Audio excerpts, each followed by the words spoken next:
9 TV నేను ప్రియాంక. మన దేశంలో ఆటలంటే చాలా మందికి ఇష్టం. ముఖ్యంగా క్రికెట్ అంటే చిన్న పెద్ద తేడా లేకుండా అందరూ ఆస్వాదిస్తారు.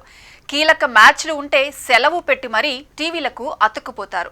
ఇక కామన్వెల్త్ క్రీడలకు కూడా ఆదరణ పెరుగుతోంది. కొద్ది రోజుల క్రిందటే భారతదేశం క్రీడా ప్రపంచంలో మరో గొప్ప విజయాన్ని సాధించింది. 2030 కామన్వెల్త్ క్రీడలను నిర్వహించే గౌరవం అహ్మదాబాద్ దక్కించుకుంది. దీంతో కామన్వెల్త్ క్రీడలు భారత్లో జరగటం ఇది రెండోసారి అవుతుంది. అంతకుముందు 2010లో ఈ క్రీడలను ఢిల్లీలో విజయవంతంగా నిర్వహించిన విషయం అందరికీ తెలిసిందే. కామన్వెల్త్ క్రీడల కార్యనిర్వాహక బోర్డు ఇటీవల చేసిన కీలక ప్రకటనతో 2030 క్రీడలు భారతదేశంలో జరగనున్నట్లు అధికారికంగా వెల్లడైంది. అహ్మదాబాద్ ను ఆతిథ్య నగరంగా ఎంపిక చేయడం పెద్ద విషయం. ఈ పోటీలో నైజీరియా రాజధాని అబుజా కూడా ఉన్నప్పటికీ చివరకు అహ్మదాబాద్ ను ఎంపిక చేశారు. అహ్మదాబాద్ ను ఎన్నుకోవడానికి ప్రధాన కారణాలు అక్కడి మంచి మౌలిక సదుపాయాలు, బలమైన పరిపాలన, క్రీడల్ని నిర్వహించగల సామర్థ్యం, అలాగే కామన్వెల్త్ క్రీడల విలువలకు అనుగుణంగా ఉండే వాతావరణం కూడా అక్కడ ఉందని అధికారులు భావించారు.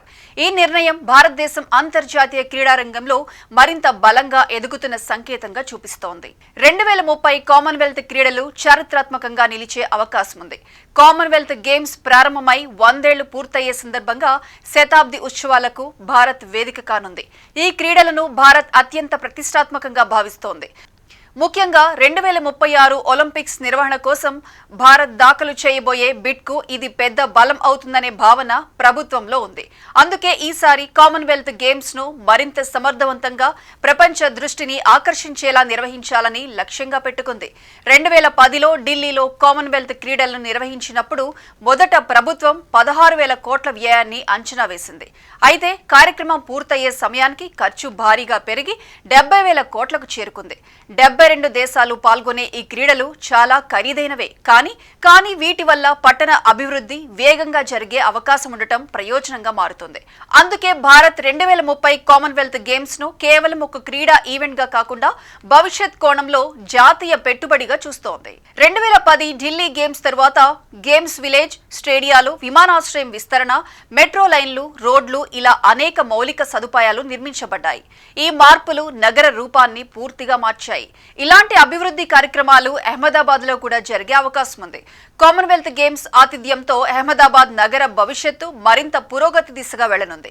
అయితే ఈ క్రీడల కోసం 1,00,000 కోట్లకు పైగా ఖర్చు అవుతుందని నిపుణులు అంచనా వేస్తున్నారు. కామన్వెల్త్ గేమ్స్ గురించి చెప్పుకుంటే అది కేవలం క్రీడల పోటీ మాత్రమే కాదు.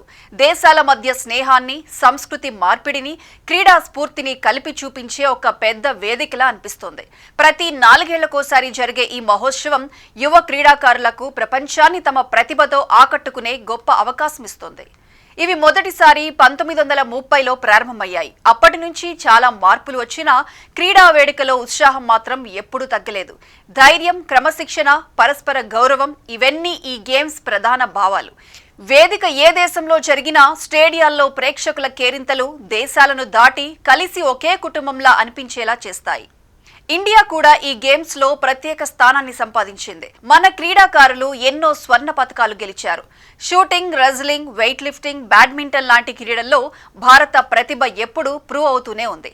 కామన్వెల్త్ గేమ్స్ కు ముందే శిక్షణ శిబిరాలు, ఎంపికలు, అథ్లెట్ల సన్నాహాలు అన్ని దేశవ్యాప్తంగా ఉత్సాహాన్ని మరింత పెంచుతాయి. ప్రతి పతకం వెనుక ఉన్న కష్టాలు, ప్రయాణం ఇవన్నీ దేశానికి గర్వంగా నిలుస్తాయి. కామన్వెల్త్ గేమ్స్ అంటే పోటీ మాత్రమే కాదు, కలిసికట్టుగా ముందుకు వెళ్లే సందేశం. దేశాలు వేరైనా లక్ష్యం ఒక్కటే, క్రీడల ద్వారా ప్రపంచానికి శాంతి, స్నేహం, ఐక్యతను చూపించడం. అందుకే కామన్వెల్త్ గేమ్స్ ప్రపంచ క్రీడా చరిత్రలో ఒక ప్రత్యేక అధ్యాయంలా నిలుస్తూనే ఉన్నాయి.